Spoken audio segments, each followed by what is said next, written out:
முதலமைச்சர் அடக்கி வாசிக்க சொல்வதால் தான் அண்ணாமலை பேசுகிறார் என அமைச்சர் சேகர் பாபு கூறியதை மைக் கச்சேரியில் பார்க்கலாம்.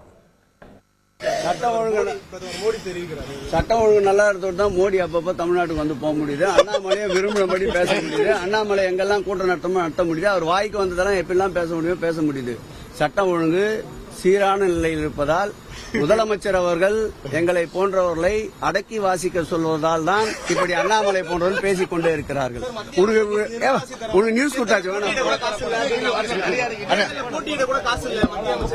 அதாவது இந்த விந்தையும் விந்தை தமிழ்நாட்டுக்கு எந்த நிதி ஒதுக்காத நிர்மலா சீதாராமன் சொல்கிறார். தேர்தல் போட்டியிட எனக்கு பணம் இல்லை. அப்ப மோடிக்கு பணம் இருக்கா? மோடி 2 தொகுதியில் போட்டிடுறாரு. அண்ணாமலை கிட்ட பணம் இருக்கா? முருகன் கிட்ட பணம் இருக்கா? மற்ற எல்லா அமைச்சரும் போட்டி போடுறாங்க. அப்ப யாரை குறை சொல்கிறார்? அவர் தனது கட்சிக்காரர்களை, தனது கட்சியின் தலைவர்களை மோடியை குறை சொல்கிறார். அதுதான் பொருத்தம்.